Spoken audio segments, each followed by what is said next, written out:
seems to be a lot of confusion generated on the issue of whether or not the Roman Catholic Church is Babylon or America is Babylon. And I think that it's a subject that is fairly easy, or let's say simple, to dissect and to understand. We first have to clear some misconceptions and also some assumptions. And I think one of the main assumptions that a lot of us are making is that the Roman Catholic Church is a church. That is the illusion. That is the propaganda. That is the falsehood, like so many other falsehoods that we got to break away from. It is not a church. It is one of the most and the most powerful nation on the face of the planet. Now I showed you pictures, documents, videos of every world leader, including all of its ambassadors, bowing, kissing their ring, giving homage to this power. There are many statements where President Bush has not only said that America must follow the lead of the papacy and do what it's told. You saw the clip where President Bush said that when he looked into this man's eyes, he saw God.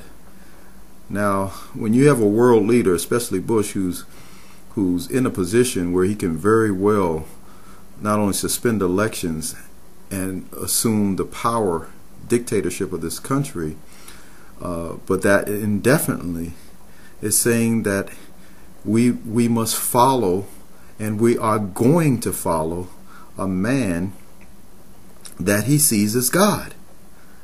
And so this is where the confusion comes in. Daniel chapter 7 deals with the little horn power. Now, horn in scripture refers to power, government.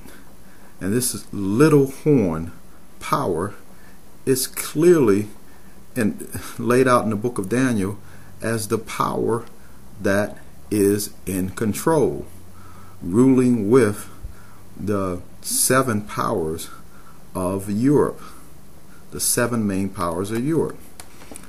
Esau is in the driver's seat here. The earth is given into the hand of the wicked, and these 7 European powers ruling with the papacy, which is the main power, is spearheading this train ride to the lake of fire.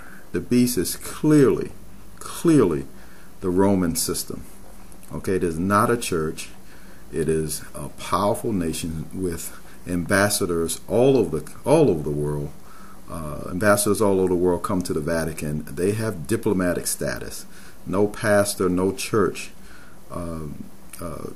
goes about and carries on like they do. And they're not just a little power. They are the main power. Showed you videos on that. Private meetings with the Pope, bringing down communism. Come on, folks. Look at Washington, D.C. Do the research.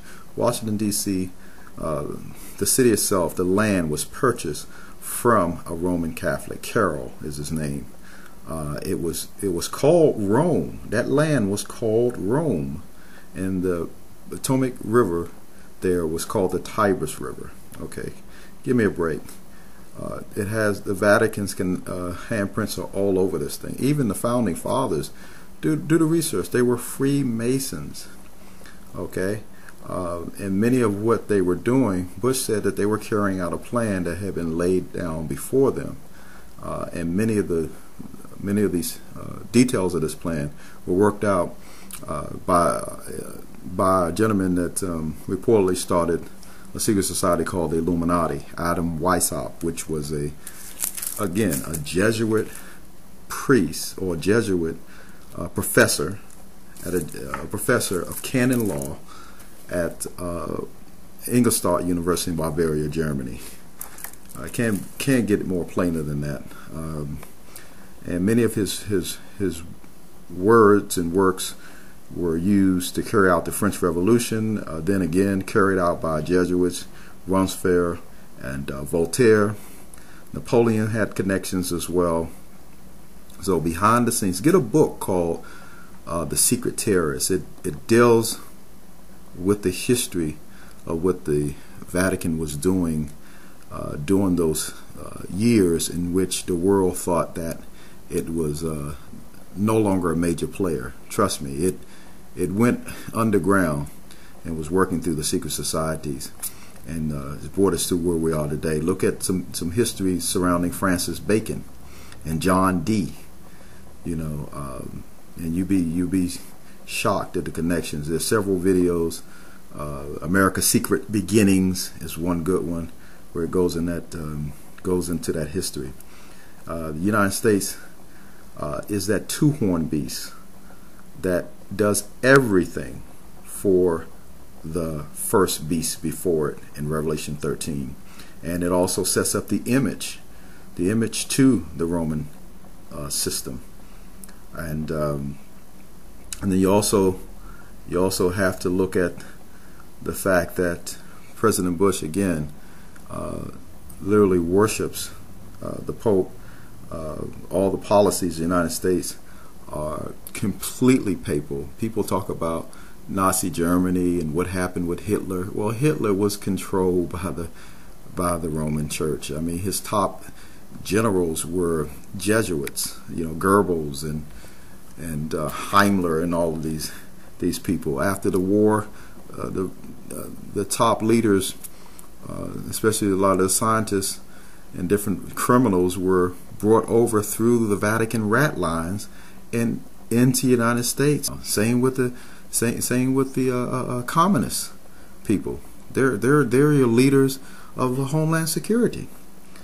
And so the Inquisition is being set up. I mean, the Pope that they have now there was the director of the Inquisition, and the real Inquisition is about to start here in America. And what we need to understand is that it's not either or, both. The United States was secretly set up by this Roman system, and it's just like the United States right now is taking off its mask, and what we're seeing is Rome. Those little rights and freedoms that you thought you had, it was all a setup, folks, and you Israelites have never been set free, okay, under the 14th Amendment. And if you even if you were set free, I mean, you signed over those rights through your driver's license, your marriage license, your birth certificates, and all that madness. But the rest of you were lured into this country, you know, on a pimp move, you know. And yeah, some of you had some fun, you made some money, but again, you were just being fattened for the slaughter. Now it's time to get this show on the road. United States, working with the Vatican, following orders, is doing just that.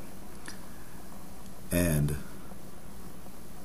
this United States, we're told, has the horns like a lamb, but it speaks as a dragon. And folks, what is a dragon? The dragon is Rome.